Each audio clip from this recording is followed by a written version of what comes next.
하나님의 말씀은 에레미야서입니다. 에레미야서 32장 6절에서 15절까지의 말씀입니다.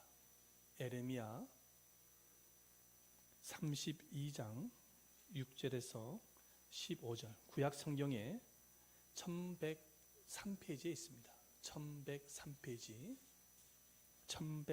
있습니다.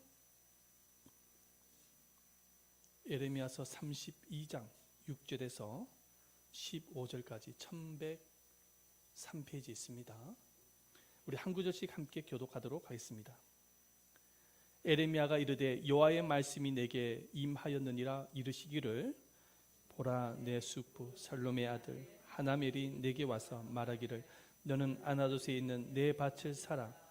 이 기업을 물을 권리가 내게 있느니라 하리라 하시더니 여호와의 말씀과 같이 나의 숙부의 아들 하나멜이 시위대 뜰 안 나에게 와서 이르되 청하노니 너는 베냐민 땅 아나돗에 있는 나의 밭을 사라. 기업의 상속권이 내게 있고 물을 권리가 내게 있으니 너를 위하여 사라 하는지라. 내가 이것이 여호와의 말씀인 줄 알았으므로 내 숙부의 아들 하나멜의 아나돗에 있는 밭을 사는데 은 17세기를 달아주되 증서를 써서 봉인하고 증인을 세우고 은을 저울에 달아주고 법과 규례대로 봉인하고 봉인하지 아니한 매매 증서를 내게 가지고 나의 숙부의 아들 하나멜과 매매 증서의 인친 증인 앞과 시위대 뜰에 앉아있는 유다의 모든 사람 앞에서 그 매매 증서를 마세아의 손자 네리야 아들 바룩에게 붙이며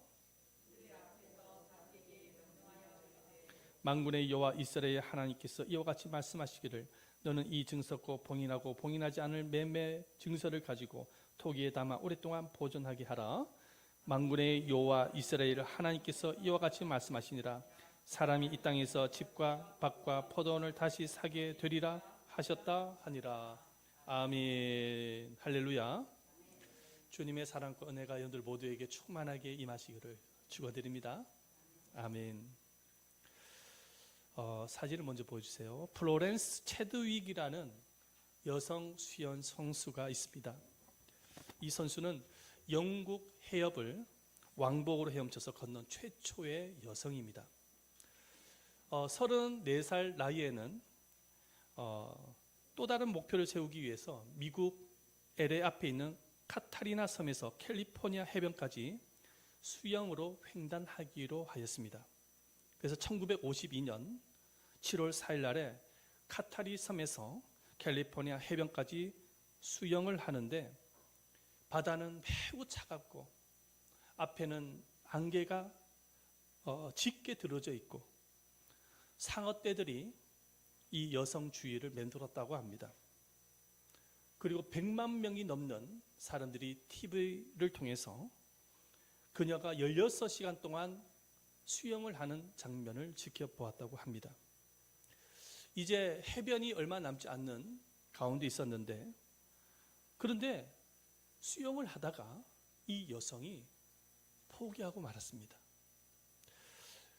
이 여성이 수영을 하다가 포기하게 되어진 이유는 날씨가 너무 춥거나 아니면은 피곤한 이유도 아니고 그리고 상어떼 때문에 수영을 포기한 것이 아닙니다.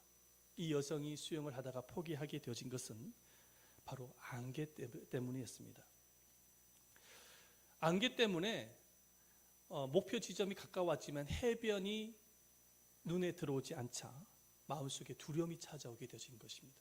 그래서 수영을 포기하고 만 것이죠. 하지만 2달 뒤에 이 여인은 재도전의 시도를 하게 되집니다. 그때도 카타리아 섬에서 캘리포니아 해변까지 수영을 하는데 그때도 안개가 짙게 들여져 있었습니다. 그래서 앞에 목표점이 보이지 않는 가운데 있었습니다. 그럼에도 불구하고 마음속으로 상상으로 목표 지점이 가까웠고 곧 조금만 더 힘을 내어서 가게 되진다고 한다면은 성공할 수 있다라는 그런 믿음을 가지고 수영을 한 결과 결국은 성공하게 되어져서 세계 최초로 카타리아 해협을 건넌 그런 여성이 되었다라는 것입니다. 여러분, 이 여성이 수영으로 카타리나 해협을 건너게 되어져서 성공을 할 수 있었던 이유는 안개로 인해서 목표 지점이 보이지 않았지만 그럼에도 불구하고 정말로 가슴에 희망을 품고 수영을 했기 때문에 성공을 하게 되어진 것입니다. 이 여성 선수가 겪었던 것처럼 오늘날에도 인생의 안개를 만난 사람들이 있습니다. 질병의 안개를 만난 사람, 경제난의 안개를 만난 사람, 사업 실패의 안개를 만난 사람, 직장 실직의 안개를 만난 사람, 불합격의 안개를 만난 사람, 코로나19의 안개를 만난 사람들이 있습니다. 이렇게 인생의 안개를 만나게 되어질 때에 내일의 희망을 포기할 가능성이 있습니다. 저는 목회를 하면서 내일의 희망을 포기한 여러 사람들을 만난 적이 있습니다. 결혼 실패로 인해서 희망을 포기한 성도를 만난 적이 있고, 사업 실패로 희망을 포기한 성도를 만난 적이 있고, 대학 실패로 포기한 희망을 포기한 학생을 만난 적이 있습니다. 저는 희망을 포기한 성도들에게 들려줬던 말이 있어요. 자꾸만 희망을 포기하겠다라고 말을 하는데, 포기란 배추를 설 때나 한 말이고 실패란 바느질 할 때나 쓰는 말이니까 하나님 앞에 함부로 포기하겠다라는 말을 좀 하지 마세요. 제가 그렇게 말을 한 적이 있습니다. 왜냐하면 하나님은요, 희망 포기를 가장 싫어하기 때문입니다. 그렇습니다. 여러분, 하나님께서 가장 싫어하는 것이 있어요. 가장 싫어하는 게 뭐냐면 바로 희망을 포기하는 것입니다. 왜냐하면 희망 포기는 사단의 역사요. 내일의 희망을 갖는 것은 하나님의 역사이기 때문입니다. 그래서 성경에는 이렇게 말씀을 하고 있습니다. 요한복음 10장 10절 말씀을 함께 읽어보도록 하겠습니다. 시작. 도둑이 오는 것은 도둑질하고 죽이고 멸망시키라는 것뿐이요, 내가 온 것은 양으로 생명을 얻게 하고 더 풍성히 얻게 하려는 것이라. 아멘. 도둑이 누구입니까? 바로 사단입니다. 여러분, 사단이 하는 일이 뭐냐면 희망을 도둑질하는 것입니다. 하나님께서 우리에게 준 그 희망을 도둑질해서 우리의 영혼과 삶을 파괴하는 것, 그것이 바로 사단의 역사인 것이죠. 그러나 우리 예수님은 희망을 주시기 위해서 우리 영혼에 생명을 주시고 더 풍성하게 인도해 주시는 것입니다. 하나님은 날마다 우리의 삶 속에 희망을 주기를 원하시는 거예요. 하나님께서 얼마나 사랑하는 자녀들에게 희망을 주기를 원하는지 오늘 우리가 방금 읽었던 이 본문을 통해서 살펴볼 수가 있습니다. 오늘 본문의 말씀에 보면은 인생의 희망을 잃어버린 한 사람을 만나게 되어집니다. 바로 에레미야 선지자입니다. 이 에레미야 선지자는 왕궁 시위대 감옥에 갇혀 있는 가운데 있었습니다. 에레미야가 감옥에 갇히게 되어진 것은 특별히 죄를 범하였기 때문에 아니라 예루살렘 멸망을 예언했기 때문에 시위대 감옥에 갇히게 되어진 것입니다. 그때 당시에 남유다 백성들은 하나님을 떠나서 우상을 숭배하고 죄를 범하며 타락의 길로 가게 되었습니다. 그래서 하나님께서 유다 백성을 보면서 진노하셨습니다. 그래서 에레미야 선지자를 통해서 끊임없이 회개를 촉구하면서 경고하였습니다. 회개하지 아니하고 하나님 앞에 돌아오지 아니할 때는 바벨로니아라는 나라를 일으켜서 내가 그 나라를 채찍으로 너네들을 심판할 것이다. 여러 차례 하나님께서는 에레미야 선지자를 통해서 경고하였는데도 불구하고 유다 백성들은 정신을 차리지 못했어요. 오히려 유다 왕이었던 시드기야 왕과 백성들은 에레미야의 이 심판의 예언을 듣기를 싫어했습니다. 그들이 원하는 말씀은 축복의 말씀이지 심판의 말씀이 아니었기 때문입니다. 그렇지 않습니까? 사람들이 듣기를 좋아하는 메시지는 축복에 대한 메시지입니다. 누군가가 나에게 심판을 얘기를 하면은 귀를 닫아버릴 것입니다. 마찬가지입니다. 그때 당시에도 시드기야 왕으로부터 시작해서 백성들이 에레미야 선지자 예언을 싫어하는 것입니다. 왜냐하면 자꾸만 심판의 말씀만 하니까 말이죠.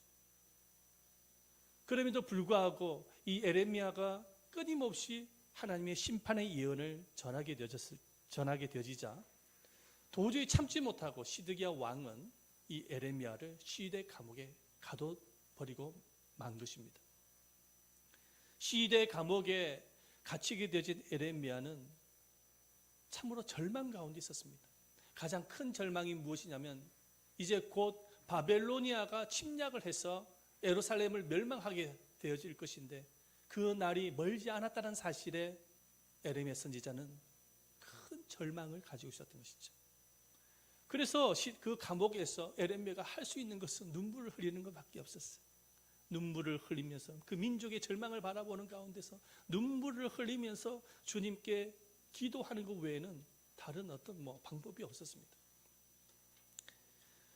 그렇게 절망하면서 하나님 앞에 기도하고 있었을 때 어느 날 하나님께서 에레미야에게 말씀을 하시기 시작합니다. 뭐라고 말씀하냐면 에레미야야 너의 숙부 살룸의 아들 하나멜이 너에게 와서 밭을 사라고 할 텐데 그 밭을 돈을 주고 사라 이렇게 말씀을 전합니다. 우리 말씀을 보십시다. 7절 말씀을 함께 읽어보도록 하겠습니다. 시작.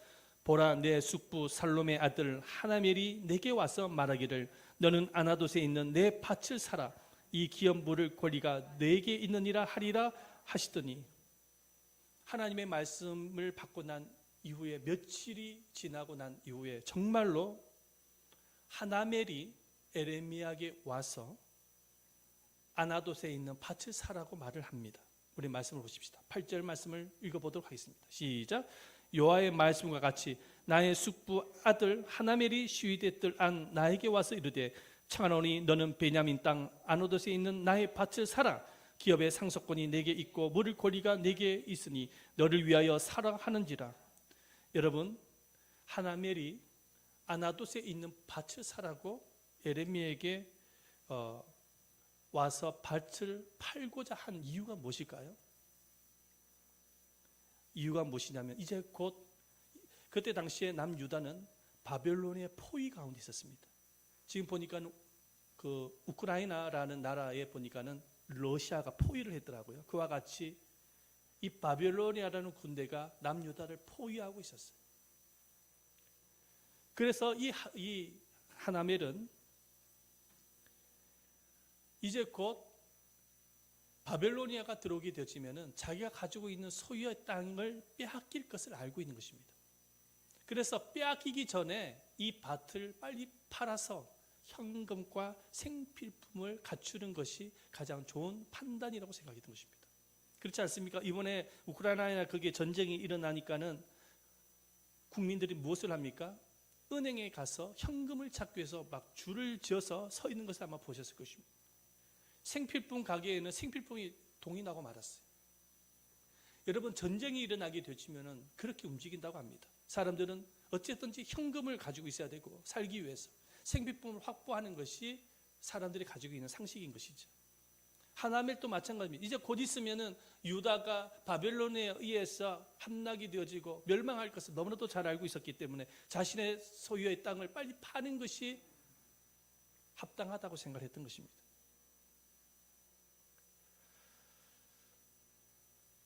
그래서 이 하나멜이 에레미야에게 와서 밭을 사라고 말을 합니다.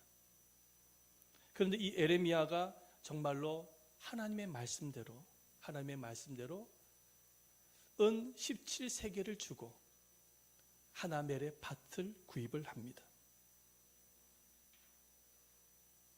우리는 여기에서 질문이 생깁니다. 어떤 질문이냐면 에레미야에게 이 하나멜의 밭이 필요했냐는 것입니다. 여러분, 에레미야에게 이 밭이 필요합니까? 필요하지 않죠. 왜냐하면 그 밭을 갈아야 할, 에레미야는 이 밭을 갈아야 할 농부가 아니라 하나님의 말씀을 전해야 할 선지자입니다. 선지자가 밭이 필요 없는 거예요. 농사를 짓지 않기 때문에. 두 번째는 지금 에레미야는 감옥에 갇혀 있는 상태 가운데 있습니다. 감옥에 갇혀 있는 사람에게 부동산이 필요합니까? 필요하지 않아요. 살 필요가 없는 것입니다. 세 번째는 이 하나멜이, 바벨로니아가 침략을 해서 하나멜이 만약에 사망을 하게 되어진다면 그 밭의 상속권이 누구에게 있냐니까는 바로 에레미야에게 있었습니다. 그러니까 가만히 있어도 그 밭을 소유할 수 있는 권한이 있었던 것이죠. 그래서 굳이 돈을 주고 살 필요가 없었습니다. 그럼에도 불구하고 하나님은 에레미야에게 돈을 주고 그 밭을 사라고 말씀하신 것입니다. 에레미야는 이와 같은 하나님의 말씀을 듣고 이해를 못했습니다. 왜 돈을 주고 그 밭을 구입을 해야 되는지 도저히 이해를 하지 못했습니다. 그래서 에레미야가 하나님 앞에 기도를 합니다. 하나님, 왜 돈을 주고 이 밭을 사야 되는 것입니까? 바벨로니아가 침략을 하게 되면은 그 땅을 빼앗기게 될 걸 뻔한 사실인데 왜 그 땅을 사야 되는 것입니까? 그러면서 에레미야가 하나님 앞에 그런 기도를 드립니다. 그랬더니 하나님께서 에레미야에게 이런 말씀을 하시는 것입니다. 우리 에레미야서 32장 37절 말씀 함께 읽어봅니다. 시작. 보라, 내가 노용과 분함과 큰 분노로 그들을 쫓아 보내었던 모든 지방에서 그들을 모아들여 이곳으로 돌아오게 하여 안전히 살게 할 것이라. 아멘. 자, 하나님의 답변이 뭐냐면 바벨론의 침략에 의해서 물론 빼앗기지만, 그 땅을 빼앗기지만, 그러나 하나님께서 다시금 바벨로니아 포로로 잡혀갔던 그 이스라엘 백성들, 유다 백성들을 고국으로 다시금 돌아올 수 있도록 할 것이라는 것입니다.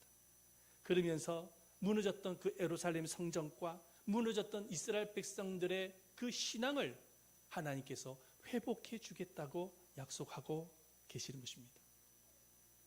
에레미야는 시위대의 뜰에서 민족의 절망을 바라보면서 절망하고 있었을 때 하나님은 이 아나돗의 밭을 통해서 에레미야 선지자의 마음속에 내일의 희망을 심어주고 계시는 것입니다. 하나님은 우리들에게 내일의 희망을 주기를 원하시는 거예요. 믿으시기를 바랍니다. 이렇게 하나님께서 약속했던 대로 비록 남유다가 바벨론에 의해서 멸망을 당하지만 70년 이후가 되어졌을 때 하나님이 말씀하신 대로 흩어졌던 이스라엘 백성들이 다시금 고국으로 돌아오게 되어지고 무너졌던 예루살렘 성전과 백성들의 신앙이 다시 회복이 되어지는 그런 역사가 일어나게 되어집니다. 오늘 이 본문 속에서 등장을 하고 있는 이 하나멜이라는 사람은 바로 내일의 희망을 갖지 못하는, 내일의 희망이 없는 사람을 상징한 반면에 하나멜의 밭을 산 이 에레미야는 절망의 상황 속에서도 내일의 희망을 가진 사람을 상징합니다. 저는 여러분에게 질문을 하고 싶은 부분이 있습니다. 많이 힘드시죠? 지금 오늘날 이 코로나 시국에 많은 어려움들이 있을 줄 압니다. 이 어려운 시국 가운데에 저는 여러분에게 질문하고 싶은 것은 여러분에게는 내일의 희망을 갖고 계십니까? 희망이 있으십니까? 우리 모두는 에레미야 선지자처럼 어떠한 절망적인 상황에서도 내일의 희망을 꿈을 꿔야 되는 것입니다. 왜냐하면 에레미야에게 희망이 되어주셨던 하나님께서 우리 모두에게도 희망이 되어주시기 때문입니다. 믿으시기를 바랍니다. 자, 그렇다면 우리가 희망을 갖기 위해서는 어떻게 해야 되는 것일까요? 내일의 희망을 소유하기 위해서는 어떤 믿음의 자세를 가져야 되는 것일까요? 첫 번째입니다. 우리 다 같이 한번 읽어보도록 하겠습니다. 시작. 하나님이 내일의 희망이 되어주신다는 사실을 믿어야 됩니다. 하나님께서 내일의 희망이 되어주셔야 된다는 것을 믿어야 되는 것입니다. 에레미야 선지자가 이 하나멜의 밭을 살아가신 하나님의 뜻을 알고 난 이후에 깨달음을 갖게 된 것이 있어요. 그것이 뭐냐면 하나님은 언제나 내일의 희망이 되어주신다는 거예요. 비록 현재는 절망스럽지만 하나님은 내일의 희망이 되어주신다는 사실을 깨달은 것입니다. 비록 개인과 민족과 교회에 절망의 안개가 덮인다고 할지라도 주님께 돌아오기만 한다면, 회개하고 주님께 돌아오기만 한다고 한다면 하나님께서 희망이 되어주셔서 회복해 되어지는 것입니다. 예수님께서 계신 곳에서는 언제나 수많은 사람들이 모여들었어요. 자, 그런데 왜냐하면 예수님으로부터 희망을 만날 수 있었기 때문입니다. 그래서 많은 사람들이 예수님이 계신 곳에는 모여들었습니다. 그런데 예수님께로 모여들었던 대부분의 사람들이 누구냐니까 모두가 다 희망을 잃어버렸던 사람들이에요. 절망 가운데 있었던 사람들. 보십시오. 그들 가운데는 귀신 들리고 병들고 상처받고 실패하고 가난하고 소외되고 죄의 억압을 갖고 인생을 살았던 사람들입니다. 정말로 희망을 찾아볼 수 없었던 사람들이었죠. 그런데 예수님만 만나게 되지면은 귀신이 떠나가고 병이 치료를 받고 가난과 상처로부터 죄로부터 벗어나게 되어져 자유함을 얻게 되어지는 것입니다. 예수님이 그들에게 희망이 되어주시는 거예요. 이 사람들뿐만 아니라 예수님은 모든 인류의 백성들에게 희망이 되어주시기 위해서 십자가를 짊어지신 것입니다. 십자가를 통해서 영원한 절망이었던 죄와 지옥의 사망으로부터 우리를 구원하기 위해서 기꺼이 예수님이 십자가를 짊어지셨던 것이죠. 예수님께서 십자가를 지신 값은 모든 백성들에게 구원의 희망과 행복의 희망을 주기 위한 생명의 값입니다.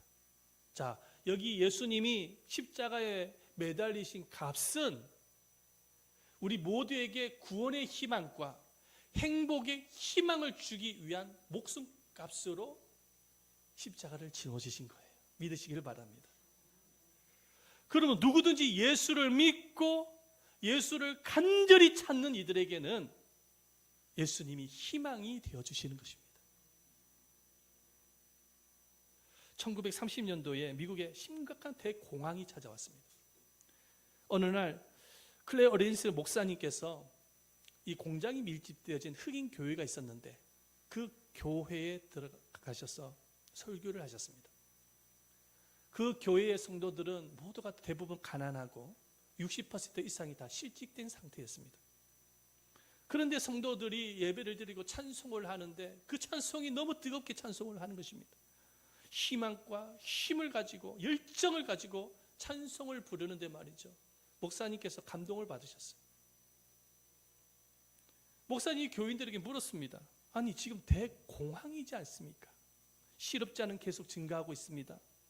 도무지 희망이란 보이질 않는데 뭐가 그렇게 즐겁습니까? 그렇게 말을 했더니 한 교인이 자리에서 일어나더니 이런 말을 하는 것입니다. 우리는 지금 예수 그리스도를 노래하고 있습니다. 예수 그리스도가 우리 곁에 계시다는 사실이 최고의 희망입니다. 비록 눈으로 보여지는 상황은 대공황인 거예요. 절망입니다. 하지만은 예수님께서 나와 곁에, 예수님이 나의 곁에 계신 그 자체가 희망이었던 것이죠. 그래서 주님을 찬송을 그렇게 뜨겁게 했던 것입니다. 여러분 어떠한 형편 속에 있든지 어떠한 상황 속에 있든지 예수님이 여러분들에 계시다는 사실을, 곁에 계시다는 사실을 믿고 계시다고 한다면 이미 여러분들에게는 희망이 있는 성도라는 사실을 믿으시길 바랍니다. 예수님께서 여러분들의 희망이 되어주시기 때문에 그렇습니다. 이 세상에 예수 그리스도보다 더 큰 희망은 존재하지 않습니다. 여러분 하나님보다 더 큰 희망이 있습니까? 하나님을 모시고 있는 우리가 그래서 희망을 가져야 되는 것입니다. 자, 두 번째로 우리가 희망을 가지기 위해서 가져야 될 믿음의 자세입니다. 다 같이 한번 읽어보도록 하겠습니다. 시작. 내일 좋은 일이 있을 것이라는 믿음을 가져야 됩니다. 한 번만 더 읽어보시죠. 시작. 내일 좋은 일이 있을 것이라는 믿음을 가져야 됩니다. 우리가 희망을 가지기 위해서 두 번째 가져야 되는 믿음의 자세는 내일 좋은 일이 있게 되질 것이라는 믿음이 있어야 돼요. 자, 에레미야 선지자가 하나멜의 밭을 구입을 하고 난 이후에 깨닫게 된 게 그거예요. 비록 바벨로니아 침략으로 해서 나라 전체가 절망 가운데 있었지만 하나님은 그 하나멜의 밭을 비유를 통해서 말씀하시는 거예요. 내일 좋은 일이 있을 것이다.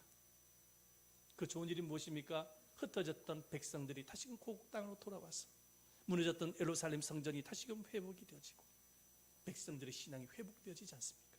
큰 부흥을 경험하는 거예요. 비록 죄를 범하고 우상을 숭배하고 타락했지만 하나님 이와 같은 방법을 통해서 내일의 좋은 결과를 예비하셨던 것입니다. 마찬가지인 것입니다. 하나님은 반드시 주의 자녀의 내일을 좋게 만드십니다. 믿으셔야 됩니다. 좋게 만드세요.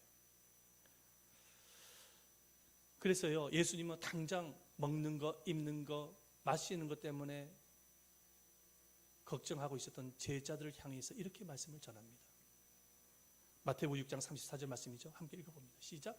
그러므로 내일 일을 염려하지 말라. 내일 일은 내일 염려할 것이요 한날 괴로움은 그날로 족하니라. 이 제자들의 특징이 뭐냐? 염려를 참 많이 하는 사람들이었어요. 특별히 내일에 대한 염려가 많았던 사람이에요. 앞으로 내일 뭘 먹고 마시고 살아가야 되지? 늘 걱정거리가 그거고 머릿속에 항상 맴도는 게 그거예요. 주님께서 공급을 하고 계시는데도 내일 먹고 살아가는 것 때문에 걱정을 하는 거예요. 제자들은 항상 그런 걱정을 하고 있는 거예요. 예수님께서 이들의 걱정거리를 너무나도 잘 알고 계셨습니다. 내일 일을 염려하지 마라. 한날 괴로움 그날로 족하다. 예수님께서 내일 일을 염려하지 말라고 말씀하신 이유가 무엇일까요? 우리 주님께서 내일 좋은 것으로 인도하시기 때문입니다. 좋은 일을 만나도록 인도하시기 때문인 거예요. 그래서 내일 일을 염려하지 말라고 제자들에게 말씀하신 것입니다. 하나님은 자신을 사랑하는 자녀의 내일을 합력하여서 선으로 인도해 주시겠다고 분명히 약속하셨습니다. 말씀을 보십시다. 로마서 8장 28절 말씀이죠. 읽어보겠습니다. 시작. 우리가 알거니와 하나님을 사랑하는 자 곧 그의 뜻대로 부르심을 입은 자들에게는 모든 것이 합력하여 선을 이루십니다. 아멘. 자, 하나님을 사랑하는 자녀에게는 모든 것이 합력하여 선을 이루어주겠다. 다시 말해서 우리의 내일을, 우리의 미래를 하나님께서 좋은 것으로, 선으로 이루어주겠다 약속하셨습니다. 여러분, 이 말씀을 믿으십니까? 믿으세요? 그래서 우리는 내일에 대한 희망을 가져야 되는 거예요. 만약에 여기에 대한 믿음이 없다고 한다면 희망을 가질 수가 없어요.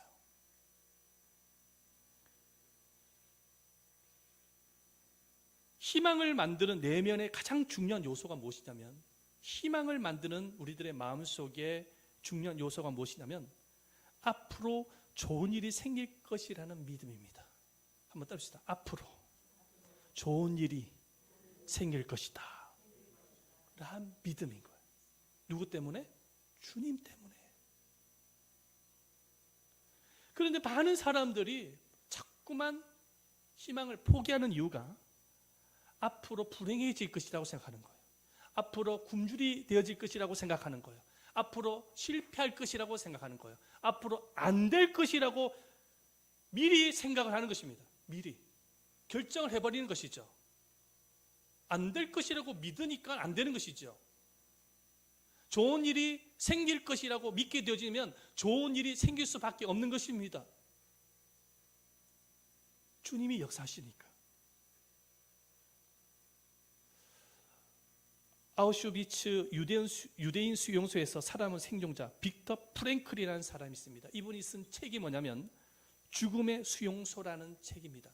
자, 이 책의 내용을 보니까 이분은 그 죽음의 수용소에서 살아남게 되어진 이유가 뭐냐면 그 절망적인 상황 속에서도 나의 내일은 이 수용소에서 나와서 사랑하는 아내의 얼굴을 쳐다보고 손을 만질 수 있다라는 그런 희망을 가졌기 때문이라는 것입니다. 그분은 이렇게 이야기합니다. 나는 절망을 선택할 수도 있었고 희망을 선택할 수도 있었습니다. 하지만 나는 희망을 선택하기로 했고, 그러기 위해서는 앞으로 나에게 좋은 일이 생길 것이라는 믿음이 필요했습니다. 그래서 나는 멀지 않아 수용소에서 나와서 내 아내의 손을 잡고 눈을 바라보며 그녀와 함께 즐겁게 지내는 상상을 하는데 집중하였습니다. 희망을 갖기 위해서는 앞으로 나에게 좋은 일이 생길 것이라는 믿음이 필요했다는 거예요. 그래서 날마다 지금은 수용소에 있지만은 수용소에서 나가서 아내를 만나서 아내와 함께 즐겁게 지내는 상상을 했다는 것입니다. 그것이 바로 희망을 만들게 되어진 것이죠. 정말로 이 빅터 프랭크, 이분이 그런 희망을 갖게 되어졌을 때 훗날 정말 수용소에서 나와서 아내의 손을 잡고 아내와 행복하게 지내게 되어졌다는 것입니다. 여러분, 우리들의 마음속에 좋은 일을 생기게 되어질 것이라는 그 믿음대로 여러분, 앞으로 여러분들의 내일과 미래가 결정되어진다는 사실을 믿으셔야 됩니다. 지금 당장 뭔가 힘들다고 해가지고 앞으로 미래도 안 될 것이다, 자꾸 그렇게 착각하시면 안 되는 것입니다. 그거는 사단에게 속는 거예요. 마귀에게 속는 거예요. 우리 예담 제작 교회가 앞으로 잘 될 것이다 늘 상상하시기를 바랍니다.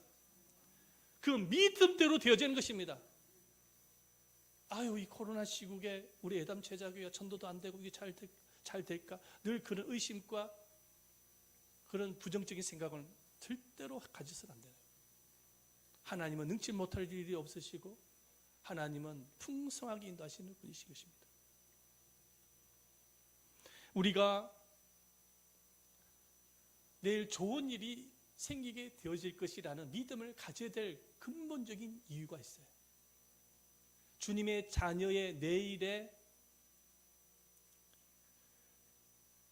끝은 최고로 좋은 것으로 하나님께서 인도하시기 때문입니다. 최고로 좋은 것이 무엇입니까? 우리 주님의 주의 자녀의 내일의 끝은 무엇입니까? 바로 부활의 영광이죠. 주님께서 예배하셨잖아요. 부활의 영광.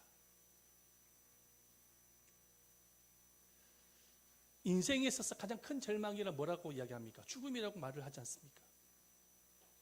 세상에서 아무리 코로나가 종식이 되어져 이것도 좋은 일이고 돈도 많이 버는 것도 좋은 일이고 건강해지는 것도 다 좋은 일이겠지만은, 여러분, 사람이 세상을 떠나게 되어지면은 세상에 좋은 것들은 다 사라지는 것이죠.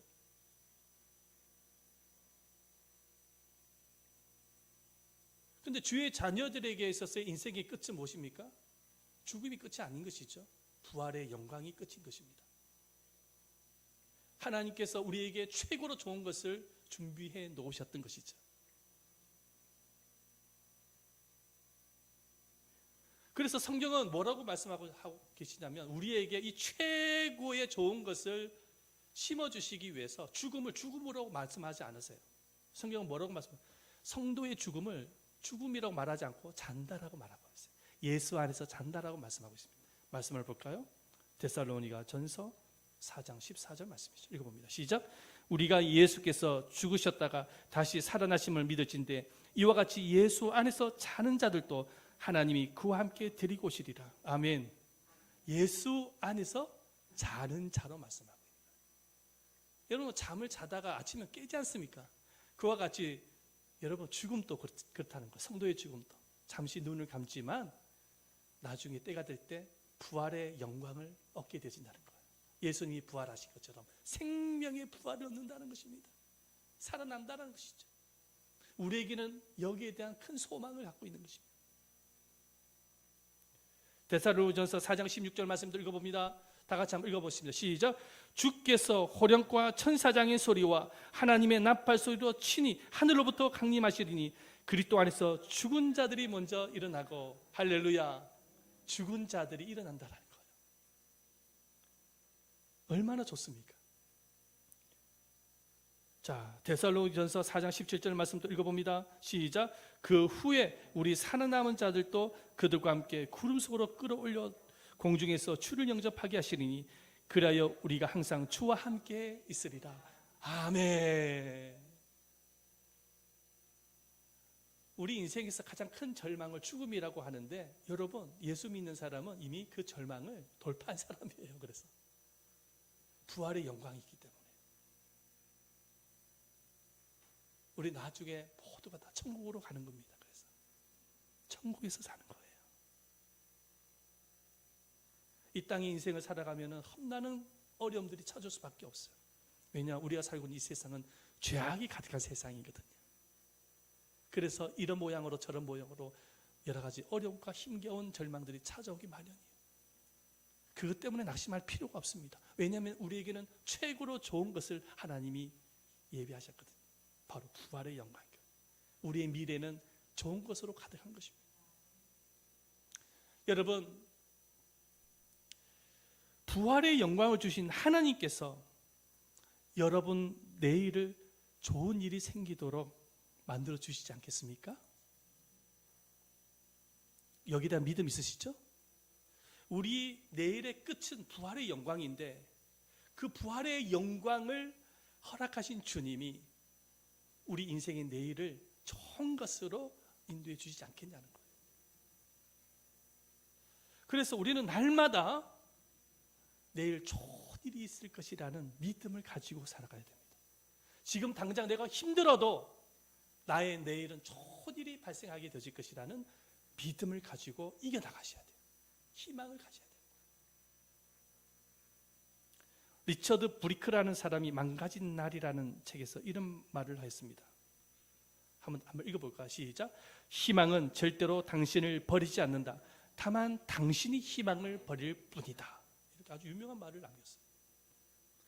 하나님은 결코 우리에게 주시고자 하는 희망을 포기하지 않으십니다. 문제는 우리 자신이 힘들고 어려운 환경을 바라보면서 희망을 포기하는 게 문제인 것입니다. 그래서 우리는 어떤 경우에 있든지 희망을 포기해서는 안 됩니다. 희망을 가져야 되는 거예요.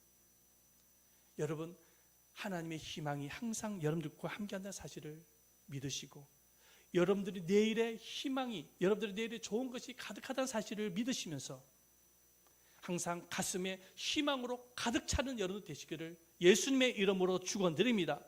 그 희망을 붙잡고 믿음의 걸음을 걸어 가십시다. 코로나도 얼마 멀지 않아서 종식이 되어질 것입니다. 그 희망을 가지시기를 예수님의 이름으로 축원드립니다. 이제 종점으로 가고 있는 거예요. 코로나도 이제 사라지는 거예요. 밖으로 나가서 성도 사람들이 지나다니는 사람들에게 전도지를 돌리고 그런 날이 반드시 오게 되어질 것입니다. 우리 교회에서 예배를 마치고 난 이후에 이곳에서 함께 식사도 나누면서 교제할 수 있는 날이 반드시 오게 되어질 것입니다. 빈자리가 없을 만큼 전도가 되어져서 사람들로 가득가득 차게 되어지고 함께 예배를 드리고 하나님의 영광을 나타내는 날이 반드시 오게 되어질 것을 믿으시기를 바랍니다. 우리 인생에 좋은 일이 일어나게 되어질 거예요. 여러분들의 가정에 좋은 일이 발생하게 되어질 거예요. 여러분들의 직장이, 여러분들의 사업이, 우리 교회가 좋은 일을 만나게 되어질 것입니다. 주님께서 여러분들과 함께 하시기 때문에 그렇습니다. 여러분들의 몸에 연약한 육체도 하나님께서 건강하게 만들어 주실 것입니다. 믿으시기를 바랍니다. 믿음대로 된다는 사실을 믿으시기를 바랍니다. 믿음대로 되어지는 것입니다. 아멘. 생각을 바꾸셔야 돼요. 우리 한번 이 시간에 함께 기도하십시다.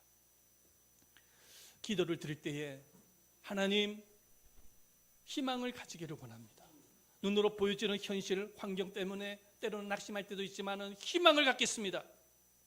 주님이 나의 희망이 되어주시기 때문에, 나의 내일이 좋은 일이 생길 수 있기 때문에, 만날 수 있기 때문에 저는 희망을 가지겠습니다. 어떤 경우 있든지 희망을 포기하지 않겠습니다. 주님, 내 가슴에 희망으로 가득 차게 하옵소서. 그리고 믿음이 가득하게 하옵소서. 희망을 붙잡게 하여 주시옵소서. 우리 한번 다 같이 주여 삼창하며 말씀을 생각하면서 통성으로 기도하도록 하겠습니다. 주여, 주여, 주여. 살아계시고 자비로우신 아버지 하나님 감사드립니다. 아버지 하나님, 코로나 시국으로 인해서 눈으로 보이는 현실과 환경으로 인해서 때로는 내 마음이 낙심이 되어지고 좌절하게 되어지는 일들이 한두 번이 아닙니다. 아버지 하나님이여, 그러나 오늘 주님께서 내일의 희망을 가지라고 말씀하시니 감사합니다. 주님께서 우리의 희망이 되어주시겠다고 약속하시고 내일 좋은 일이 있게 되어질 것이라고 약속하셨습니다. 아버지 하나님, 여기다 분명한 믿음을 가지고 아버지 하나님 희망을 가지면서 걸음을 걸어가겠습니다. 살아계신 아버지 하나님 함께하여 주셨음 내 가슴 속에, 내 심령 속에 희망이 가득 차기를 원합니다. 예수님 때문에 희망을 갖기를 원합니다. 예수님이 나의 희망이 되어주시기 때문에, 나의 내일을 좋은 것으로 만들어 주시기 때문에 희망을 가지겠습니다. 낙심하지 않고 좌절하지 않고 절망하지 않겠습니다.